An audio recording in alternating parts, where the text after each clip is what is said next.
मला तुझ्याशी बोलायचंय. मला नाही बोलायचं. झाला तेवढा इन्सल्ट पुरेसा नाहीये का? तुलाही माझा इन्सल्ट करायचा आहे? कर. प्लीज शांत हो, आपण आत शांतपणे मी बोलू. बोलतोय, मला बोलायचंच नाही तर शांतपणे बोलण्याचा प्रश्न कुठून येतो? नाही बोलायचं. युवराज, जे झालं त्याचं मला सुद्धा खूप वाईट वाटतंय, पण मला सांग, मी दुसरं काय करणार होते? दया काका जे काही बोलले ते मुद्दे चुकीचे नव्हते ना. हे बघ केदार तुझा सावत्र भाऊ आहे. ही गोष्ट एक्सेप्ट करणं तुझ्यासाठी खूप कठीण आहे. या गोष्टीची जाणीव आहे मला, पण आपण सत्य बदलू शकत नाही. तो आहे आपला भाऊ. भाऊ नाहीये माझा. तुझा असेल भाऊ, त्यांचा असेल मुलगा, माझा कोणीही नाहीये तो.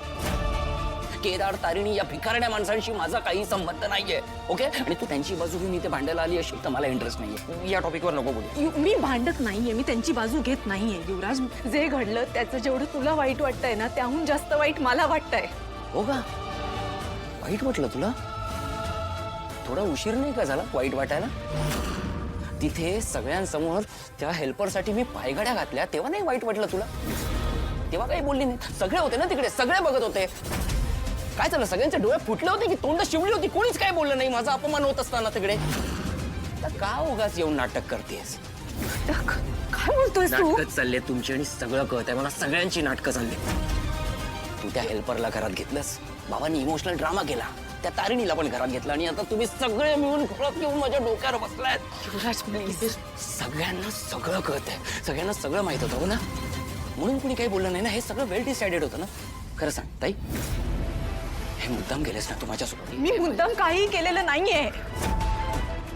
माझी जी जबाबदारी आहे, माझं जे कर्तव्य आहे ते मी पार पाडतेय.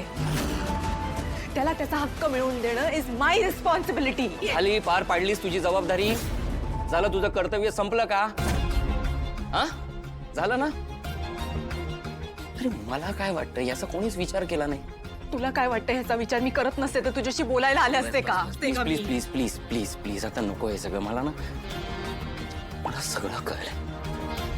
इथे ना प्रत्येकाचा स्वार्थ आहे. प्रत्येकाला जे हवं ते मिळालं.